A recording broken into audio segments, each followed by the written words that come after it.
ঘরে ঘরে পৌঁছে গিয়েছে জয় শ্রীরামের ধ্বনি। চায়ের আড্ডা থেকে শুরু করে পাড়া মহল্লা আজ আর কোথাও এই স্লোগান বাদ নেই। বাংলার মানুষ ক্রমশ বুঝে গিয়েছেন 2026 সালের বিধানসভা নির্বাচনে তৃণমূল কংগ্রেসের বিদায় প্রায় নিশ্চিত। আর সেই পরিবর্তনেরই স্পষ্ট ইঙ্গিত মিলল মঙ্গলবার দক্ষিণ 24 পরগনার গঙ্গাসাগরের বঙ্কিমনগরে।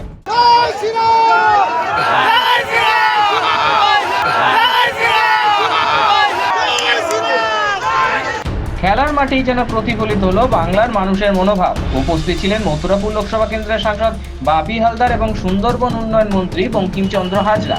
এছাড়াও অনুষ্ঠানের অন্যতম আকর্ষণ ছিলেন জনপ্রিয় অভিনেত্রী ঋতুপর্ণা সেনগুপ্ত।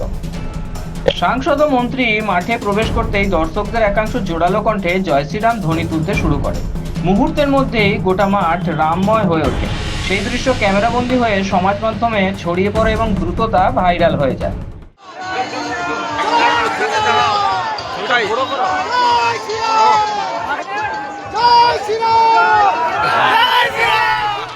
এই ঘটনাকে ঘিরে রাজনৈতিক মহলেও জোর চর্চা শুরু হয়েছে।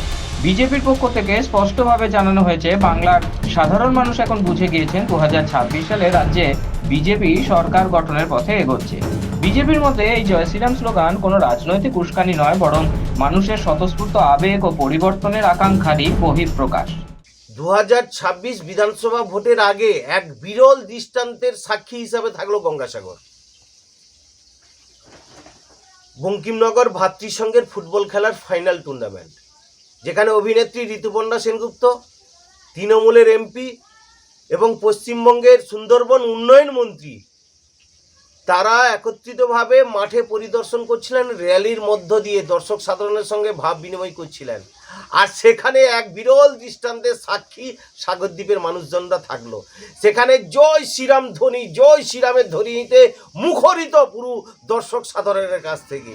এটা একটা বিরল দৃষ্টান্ত। তারা আর কাউকে ভয় পাচ্ছে না, কারণ এই তৃণমূলের নেতা মন্ত্রীদের কথাতে একটা গাছের পাতাও নড়ে না। আর আজকের ভাবুন, দর্শক সাধারণে থেকে উঠে আসছে জয় শ্রীরামের ধ্বনি তাদেরকে দেখে। সব মিলিয়ে গঙ্গাসাগরের ফুটবল ম্যাচ যেন হয়ে উঠল বাংলার রাজনৈতিক হওয়ার দিক নির্দেশক।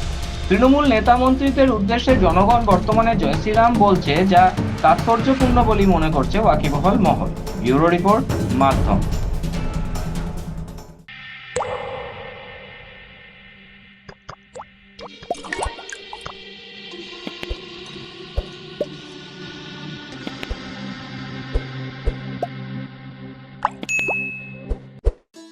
उत्तर प्रदेश के मुख्यमंत्री योगी आदित्यनाथ के नेतृत्व में आज उत्तर प्रदेश में गौमाता न केवल सुरक्षित है, बल्कि प्रदेश की अर्थव्यवस्था को नई ताकत दे रही है। मुख्यमंत्री योगी आदित्यनाथ ने गोवंश संरक्षण को सामाजिक, सांस्कृतिक और आर्थिक क्रांति में बदल दिया।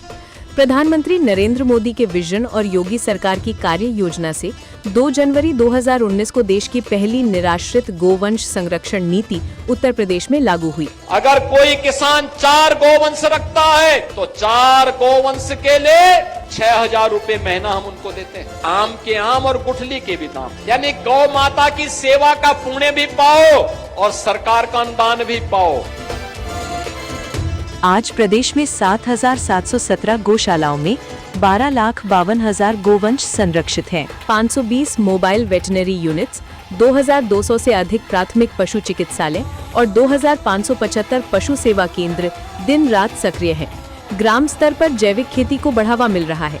प्रतिदिन 5,500 टन गोबर से वर्मी कंपोस्ट, गोकास्ट, धूप बत्ती, जीवामृत, घनामृत जैसे उत्पाद बन रहे हैं, जिनमें महिला समूहों की सक्रिय भागीदारी ने लाखों महिलाओं को आत्मनिर्भर बनाया है।